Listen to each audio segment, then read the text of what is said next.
Hello అండి, అందరికీ welcome to కొంచెం స్పెషల్ డిషెస్.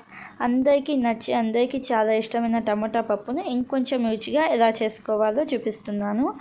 ఈ ఒక్క ఇంగ్రీడియంట్ వేసి టమోటా పప్పు చేసా అంటే చాలా రుచిగా ఉండిద్ది.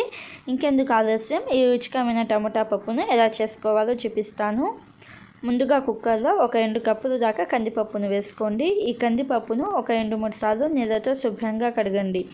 ఇలాగ నీళ్ళతో శుభ్రంగా కడిగిన తర్వాత ఆ నీళ్ళు మొత్తం వంపేసుకొని ఇంకొక 3-4 కప్పుల దాకా నీళ్ళను వేసుకొని ఒక 15 నుంచి 20 నిమిషాల పాటు నానపెట్టుకోండి. ఇలాగ నానపెట్టుకుంటే పప్పు తొందరగా ఉడుకుతుంది, అలాగే గ్యాస్ కూడా సేవ్ అవుతుంది. ఇలాగ ఒక 20 నిమిషాల పాటు నానపెట్టుకున్న ఈ కందిపప్పులో 4-5 మీడియం సైజు టమోటాలు, బాగా పండిన టమోటాలను కట్ చేసుకొని వేసుకోండి.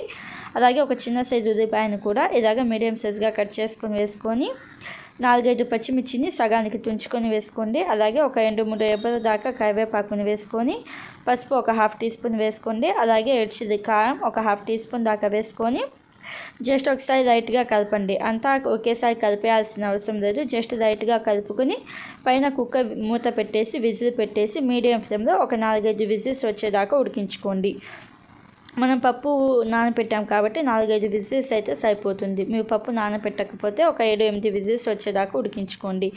విజిల్లోని గాలి మొత్తం పోయిన తర్వాత ఇలాగ కుక్కర్ మూత తీసేసి స్టవ్ ఆన్ చేసుకోండి. స్టవ్ ఆన్ చేసుకొని సన్నగా కట్ చేసిన కొత్తిమీర వేసుకొని ఒకసారి బాగా కలపండి, సరిపోతుంది. పప్పు గుత్తితో మరి మెత్తగా పేస్ట్ లాగా చేయకుండా అక్కడక్కడ పప్పు కనిపించేటట్టుగా జస్ట్ గరిటెతో బాగా కలపండి. ఇలాగ కలుపుకున్న తర్వాత చింతపండును నానపెట్టుకొని చింతపండు గుజ్జు వేసుకోండి. ఈ టమాటా పప్పుకు చింతపండు గుజ్జు అయితే టేస్ట్ ఇంకా బాగుండిద్ది, అసలు స్కిప్ చేయొద్దు. ఇలాగ చింతపండు గుజ్జు వేసిన తర్వాత అంతా కలిసేటట్టుగా ఒకసారి బాగా కలపండి. ఇలాగ ఒకసారి బాగా కలుపుకున్న తర్వాత ఉప్పు, కారం, చింతపండు అన్నీ సరిపోయాయో లేదో చూసుకొని అడ్జస్ట్ చేసుకొని మీడియం ఫ్లేమ్లో ఒక 4-5 నిమిషాల పాటు ఉడికించుకోండి. ఇప్పుడు తాలింపు కోసం స్టవ్ ఆన్ చేసుకొని కడాయి పెట్టుకొని ఒక 2 టేబుల్ స్పూన్ల ఆయిల్ వేసుకోండి. అలాగే ఒక 2 టీ స్పూన్ల దాకా నెయ్యి వేసుకోండి.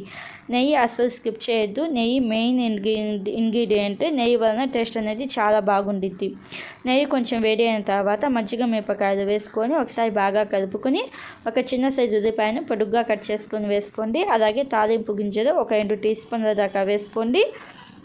అలాగే ఒక 2-3 రెమ్మల కరివేపాకును కూడా వేసుకొని ఒకసారి బాగా కలుపుకొని 4-5 వెల్లుల్లి రెబ్బలు పైన పొట్టు తీసి సన్నగా కట్ చేసుకొని మీడియం ఫ్లేమ్లోనే ఈ తాలింపుని దోరగా వేయించుకోండి. తాలింపు అనేది ఇలాగ కొంచెం గోల్డెన్ కలర్ వచ్చిన తర్వాత ఉడికించుకుంటున్న పప్పు వేసుకోండి. పప్పు వేసుకొని ఒకసారి బాగా కలపండి. ఒక 30 సెకండ్స్ పాటు బాగా కలుపుకొని మంట ఆఫ్ చేసుకుంటే మనకి టమోటా పప్పు అనేది రెడీ అయిపోతుంది. మనం తాలింపులో నెయ్యి వేసాం కదా, దాని ఫ్లేవర్ అయితే చాలా టేస్టీగా ఉండిద్ది.